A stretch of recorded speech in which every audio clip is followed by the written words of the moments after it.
সাহস কেন্দ্ৰ কৰি সংঘটিত হৈছে ভয়ংকৰ ঘটনা। এবাৰ জ্যেষ্ঠ ভাতৃৰ হাততে প্ৰাণ গৈছে, কনিষ্ঠ ভাতৃক হানি খুচি হত্যা কৰা হৈছে। এইবাৰ ঘটনাস্থল হৈছে বৰপেটাৰ গান্ধীনগৰত এই ঘটনা সংঘটিত হৈছে। এটা সাহস কেন্দ্ৰ কৰি পুনৰ সংঘটিত হৈছে এই ঘটনা, আৰু পুনৰ এই ঘটনা সংঘটিত হৈছে। আৰু লগতে হাঁহ বিক্ৰীৰ বাবে আচলতে দুই ভাতৃৰ মাজত কাজিয়াৰ সৃষ্টি হৈছিল, মনোমালিন্য হৈছিল, আৰু পৰৱৰ্তী সময়ছোৱাত জ্যেষ্ঠ ভাতৃয়ে চুৰিৰে হানি খুচি কনিষ্ঠ ভাতৃক হত্যা কৰিছে বুলি জানিব পৰা গৈছে। ৰবি প্ৰসাদ নামৰ যুৱকজনক চুৰিৰে হানি খুচি হত্যা কৰা হৈছে। আৰু লগতে জ্যেষ্ঠ ভাতৃ গণেশ প্ৰসাদে চুৰিৰে হানি খুচি হত্যা কৰিছে ৰবি প্ৰসাদক। গণেশ প্ৰসাদৰ বিৰুদ্ধে সেই অভিযোগ উত্থাপন হৈছে। আৰু এইবাৰ ঘটনাৰ স্থান হৈছে বৰপেটাৰ গান্ধীনগৰত এই ঘটনা সংঘটিত হৈছে। আৰু লগতে সেই হাঁহটো বিক্ৰী কৰাক লৈ দুই ভাই ককাইৰ মাজত আচলতে কাজিয়াৰ সৃষ্টি হৈছিল, মনোমালিন্য হৈছিল, আৰু পোহনীয়া হাঁহটো বিক্ৰীত বাধা দিছিল, আৰু যাৰ বাবে গণেশ প্ৰসাদে নিজ ভাতৃকে অৰ্থাৎ ৰবি প্ৰসাদক চুৰিৰে হানি খুচি হত্যা কৰিছে বুলি অভিযোগ উত্থাপন হৈছে গণেশ প্ৰসাদৰ বিৰুদ্ধে। আৰু ইতিমধ্যে হত্যাকাণ্ড সংঘটিত কৰিয়ে গণেশ প্ৰসাদে পলায়ন কৰিছে ঘটনাস্থলীৰ পৰা। আৰু লগতে দুই ভাই ককাইৰ মাজতে আচলতে কাজিয়াৰ সৃষ্টি হৈছিল, সংঘাত হৈছিল, আৰু পৰৱৰ্তী সময়ছোৱাত এই ধৰণৰ ঘটনা সংঘটিত হৈছে। এই ঘটনা এতিয়া চাঞ্চল্যৰ সৃষ্টি কৰিছে বৰপেটাৰ গান্ধীনগৰত। আৰু ইতিমধ্যে নিশাৰ ভিতৰতে আৰক্ষী উপস্থিত হৈ মৃতদেহ উদ্ধাৰ কৰি পৰীক্ষা কৰিছে। মৰণোত্তৰ পৰীক্ষাৰ বাবে বৰপেটা মেডিকেল কলেজত প্ৰেৰণ কৰিছে বুলিও জানিব পৰা গৈছে। আৰু এই সাহস কেন্দ্ৰ কৰি পুনৰ এই ধৰণৰ ঘটনা সংঘটিত হৈছে। পূৰ্বেও এই ধৰণৰ ঘটনা সংঘটিত হৈছিল, জুৰিয়াত সংঘটিত হৈছিল, আৰু লগতে জুৰিয়াত খেতি নষ্ট কৰাৰ বাবে সংঘটিত হৈছিল। এটা সাহস কেন্দ্ৰ কৰি সেই ঘটনা সংঘটিত হৈছিল, যাৰ ফলত এজন বৃদ্ধৰ মৃত্যু হৈছিল। আৰু সম্প্ৰতি পুনৰ অনুৰূপ ঘটনা সংঘটিত হৈছে। পুনৰ এইবাৰ ঘটনাৰ স্থান বৰপেটাৰ গান্ধীনগৰত এই ঘটনা সংঘটিত হৈছে। পুনৰ উল্লেখ কৰিছোঁ, জ্যেষ্ঠ ভাতৃৰ হাতত প্ৰাণ গৈছে, কনিষ্ঠ ভাতৃক চুৰিৰে হানি খুচি হত্যা কৰাৰ অভিযোগ উত্থাপন হৈছে জ্যেষ্ঠ ভাতৃ গণেশ প্ৰসাদৰ বিৰুদ্ধে। আৰু ইতিমধ্যে ঘটনাস্থলীৰ পৰা গণেশ প্ৰসাদ পলায়ন কৰিছে বুলিও জানিব পৰা গৈছে। এই মুহূৰ্তত ভাষ্য আছে আগবঢ়াইছে। গুৱাহাটীত যোৱাৰ পিছত সি মোক ৰাতি ফোন কৰিছে, মোৰ হাজবেণ্ডে ফোন কৰিছে, ৰবি প্ৰসাদ। তাৰপিছত ফোন কৰিছে 10:12 ফোন কৰিছে, কৰি কিনে মোক ক'লে মানে ঘৰৰ চব মানুহবিলাকে মোক মাৰবা অত্যাচাৰ কৰি আছে। মই আৰু তাক ক'লোঁ কাজিয়া পিছত নকৰবি, মই ঘৰত নাই, দূৰত আছোঁ, এনেকৈ ক'লোঁ। কোৱাৰ পিছত আৰু নেক্সট বাৰ অলপ ফোন কৰিছে, ফোন কৰি কৈ আছে চববিলাকে ধৰি মোক মাৰি আছে। তাৰ কিহৰ কাৰণে মানে এনেই মানে ঘৰত মানে অলপ কাজিয়া হৈছিল, সেইখিনি কথাই ক'লা। কোৱাৰ পিছত আৰু 5 মিনিট পিছত শুনো কি মাৰ্ডাৰ হৈ গৈছে। সেইখিনি জানো মই। তাৰ ভায়েকে ডাঙৰটো গণেশ প্ৰসাদ। কাজিয়াটো তাৰমানে বোলে এটা হাঁহ আছিল ৰবি প্ৰসাদৰ, সেই হাঁহটো মানে বিক্ৰী কৰাৰ হৈ, আৰু ঘৰৰ বস্তু মানে যিকোনো বস্তুৱে মানে গাইব কৰি বিক্ৰী কৰি থাকে। তাৰে পিছত আৰু ৰবি প্ৰসাদ কৈছে কিয় বিক্ৰী কৰা, এনে কাম কাজ নকৰা, কিয় সেনেকৈ বিক্ৰী কৰা।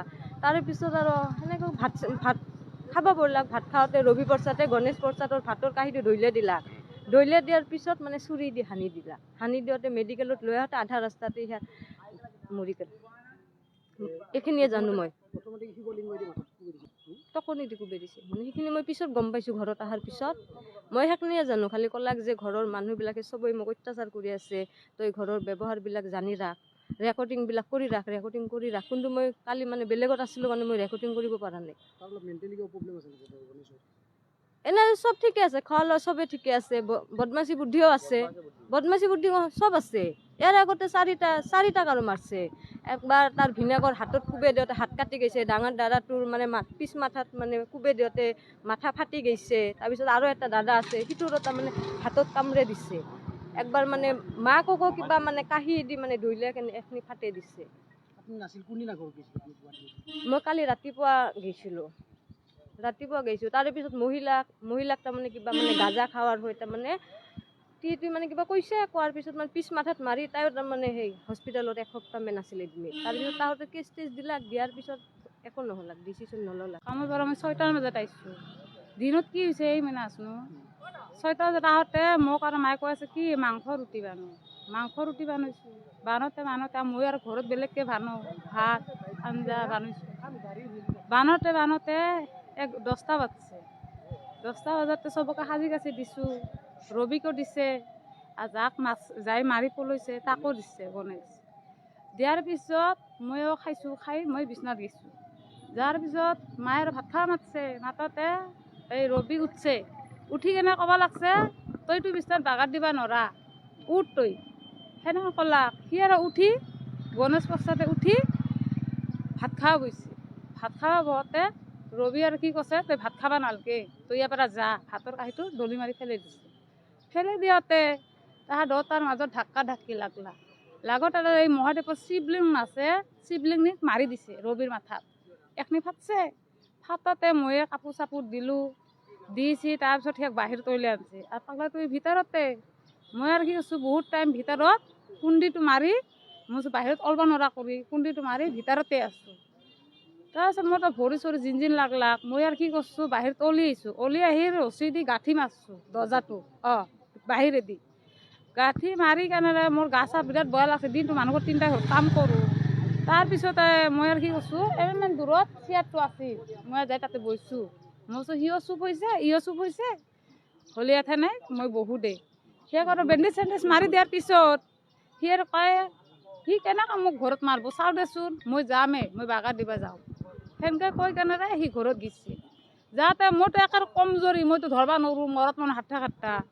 মই আৰু দাদাক মাতি আছোঁ, দাদা, সি যাই আছে। দাদাও আৰু কি হৈছে, সিও আহিছে মুৰ্গী দোকানৰ পৰা 10টা বজাত। আহি কেনেৰে ৰবি কেনেকৈ চালাকে, তাৰপিছত এক কোপ সৰু দাদাই মাছিলে গণেশক, মাৰোঁতে সেইটো কোপটো পৰছে মাৰ তাতে, পৰোঁতে মাৰ আৰু পেটটো বেদনা হৈছে, কৰোঁতে মাক পিহি দি আছে, ময়ো পিহি দি আছোঁ। পিহি দি থাকোঁতে তাৰপিছত ৰবি অলপমান সেই হ'লাক। সেই হোৱাৰ পিছত সি কয় মই ভিতৰত যাওঁ বুলি কৈ মই আৰু ক'লোঁ, দাদা চাই সি যাব লাগছে। সেনেকৈ ক'লোঁ, এই দৰ্জাটো খোলাৰ লগে লগে সি মাৰি দিলাক। এনকি মাছে এটা সৰু চাকু এটা পাইছে, সৰু এটা চুৰি পাইছে, সেই চুৰি দি মাৰছে। তাৰপিছততো মই তাক এটা হেপ্তা মাৰি ধৰলোঁ, ধৰোঁতে মই আৰু আটাৰ বাৰ ধৰছোঁ, মা ৰবিৰ কি হ'লে চাই, ৰবিৰ তেজেদি ভাহি গ'ল, মা এম্বুলেঞ্চ মাত, পিলপিলি মাত, মামীয়াক মাতোঁ, একবাৰ দাউৰি একবাৰ এৰোঁ আৰু একবাৰ যাওঁ। সেনেকৈ ধৰোঁতে ইয়াৰ তেজটো মানে বেছিকৈ গ'ল। যাৰ পিছত আৰু কৃষ্ণও ধৰলাক, ধৰি কেনেৰা পিলপিলিত মাতি কেনেৰা ৰাতি লৈ আহিছোঁ।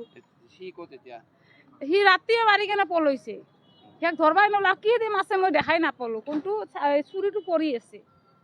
আৰু ঘৰত এনে এটা কাঠিও নাই, বটিও নাই, দাও নাই, কোনো নাই, চুৰিটো বা ক'ত আছিল সেইটো নাজানো। সেইখিনি কথা ক'ব নোৱাৰোঁ, দিনতে কাজিয়া লাগছে, মইতো ঘৰতে নাই, সেইটো নাজানো। হাঁহ বোলে পাগলাটো বোলে গণেশে বোলে হাঁহটো লৈ যাই আছিল, কাবাই বুলি কৈছে তোহাৰ সি হাঁহ লৈ যাই আছে, সেই হাঁহটোৰ কাৰণে লাগছে, তই হাঁহটো কিয় বেচবা লৈ গৈছা, তই ভাত খাবা নোৱাৰা, তই যা, ইয়াতে থাকবা নোৱাৰা। সিহঁতে গেলাক হাঁহটো এৰি দিলাক, হাঁহটো এৰি দি দিনৰ কেছ মায়েকে গেছে, ভাইটো গেছে, যোনটো মৰিছে গেছে। যাওঁতে দিনততো ঠিকেই আছে, সেইটো